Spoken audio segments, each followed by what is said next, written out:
Hello friends, இன்னைக்கு நம்ம சேனலில் ரஸ்க் வச்சு சிம்பிள் அண்ட் டேஸ்டியாக குல்ஃபி ஐஸ் எப்படி செய்கிறதுன்னு பார்க்கலாம். பாதாம், முந்திரி, பிஸ்தா அடுப்பை சிம்மில் வச்சு இதை லேசாக வறுத்துக்கலாம்.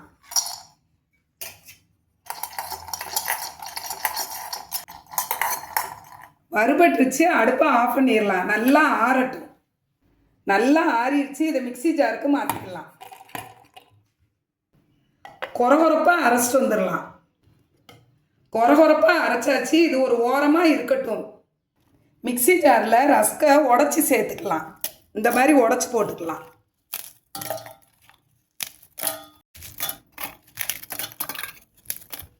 ரெண்டு ஏலக்காய் போட்டுக்கலாம்.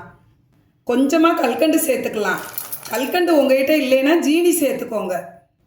ரஸ்க்கு, கல்கண்டு, ஏலக்காய் எல்லாத்தையும் பொடி பண்ணிட்டு வந்துடலாம். நல்லா பொடி பண்ணிட்டு வந்தாச்சு. காய்ச்சி ஆறின பால் இதை சேர்த்து நம்ம அரைச்சிக்கலாம். பால் ஊற்றி நல்லா அரைச்சிட்டு வந்தாச்சு. பாதாம், முந்திரி, பிஸ்தா வறுத்து பொடி பண்ணி வச்சுருக்க பொடியை கொஞ்சம் சேர்த்துக்கலாம். பல்ஸ் மோல்டில் ஒரு அடி அடிச்சுட்டு வந்துடலாம். அடித்து வச்சதை குல்ஃபி மோல்டில் ஊற்றிக்கலாம். உங்ககிட்ட குல்ஃபி மோல்டு இல்லைன்னா இந்த மாதிரி டீ கிளாஸில் ஊற்றிக்கலாம்.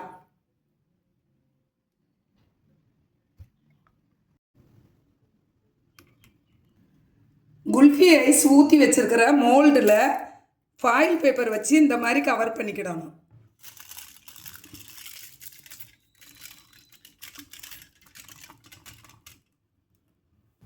ஃபாயில் பேப்பரில் நடுவில் இந்த மாதிரி லேசாக கத்தி வச்சு கீறி விட்டுட்டு ஐஸ் குச்சி எடுத்து இந்த மாதிரி வச்சுக்கிடணும்.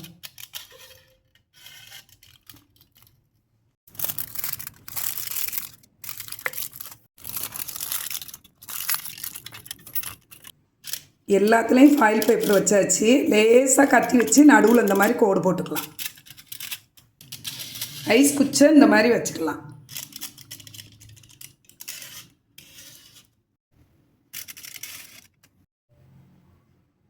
ஃப்ரீசரில் வச்சுக்கலாம். குல்ஃபி ஐஸை 8 மணி நேரம் கழித்து பார்க்கலாம். குல்ஃபி ஐஸை ஃப்ரீசரில் வச்சு 8 மணி நேரம் ஆகுது.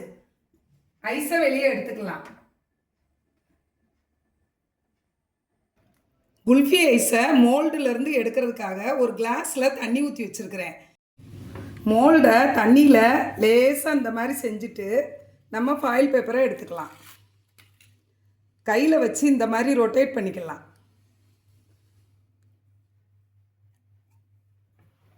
நம்ம ரஸ்க்கு வச்சு செஞ்ச குல்ஃபி எவ்வளோ சூப்பராக க்ரீமியாக வந்திருக்கு பாருங்கள் ஃப்ரெண்ட்ஸ்.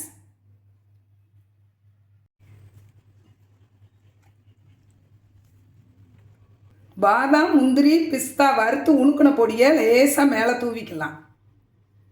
வீட்டில் இருக்கிற ரஸ்க் வச்சு ரொம்ப சிம்பிள் அண்ட் டேஸ்டியாக குல்ஃபி ஐஸ் தயார் பண்ணியிருக்கிறோம். Thank you friends.